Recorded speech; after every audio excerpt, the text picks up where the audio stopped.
ধরেন একজন ব্যক্তি আসছেন, আসার পর দেখলো যে ইমাম সাহেব কি করছেন, কিরাত পড়ছেন। ইমাম সাহেব সূরা ফাতিহা শুরু করে দিয়েছেন, অথবা এসে দেখলো যে একজন মানুষ আসলো, আসার পর দেখলো ইমাম সাহেব রুকুতে আছেন, অথবা যে মুসল্লিটা ঈদের নামাজ পড়ার জন্য আসছে এসে দেখলো যে সে প্রথম রাকাতই পায় নাই, দ্বিতীয় রাকাত ইমাম সাহেব কি করছে, পড়ছেন।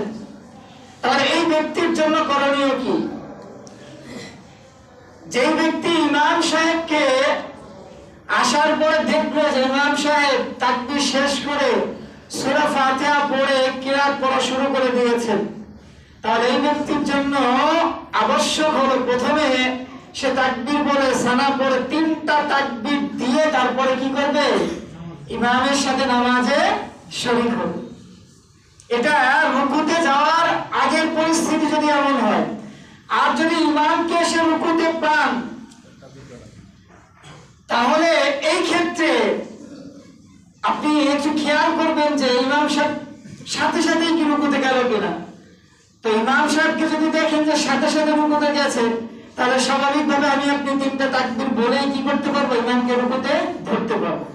আর যদি এমন হয় যে ইমামকে তাকবীর দিয়ে রুকুতে গেলে ইমামকে পাবো না, ইমাম সাহেব রুকু থেকে উঠে যাবে, তাহলে আমার আপনার এই ক্ষেত্রে মাসালা হলো তাকবীর না বলে কি করা, রুকুতে চলে যাও।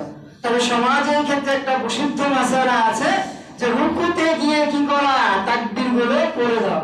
রুকুতে গিয়ে কি করতে হবে না, তাকবীর পড়তে হবে না। তখন আপনি ইমামকে যে রুকুতে পেয়েছেন, তার মানে ইমামের অতীতের সকল কাজগুলো আপনি কি করেছেন, পেয়েছেন। এখন যদি কোনো মুসল্লি ইমামকে আইসা প্রথম রাকাত দেখলো শেষ হয়ে গেছে, এখন তার করণীয় কি? তাহলে ওই মুসল্লির জন্য করণীয় হলো যে ইমামের সাথে দ্বিতীয় রাকাতে সে শরীক হয়ে যাবে। দ্বিতীয় রাকাত শেষ হওয়ার পর মাসবুক যেভাবে নামাজ আদায় করে সেইভাবে সে নামাজ শেষে কি করে যাবে, দাঁড়িয়ে যাবে। দাঁড়ানোর পর সূরা কিরাত পাঠ করে রুকুতে যাওয়ার আগে অতিরিক্ত 3টা তাকবীর বলে চতুর্থ তাকবীরে সে কি করবে, সিজদায় গিয়ে তার নামাজ শেষ করবে।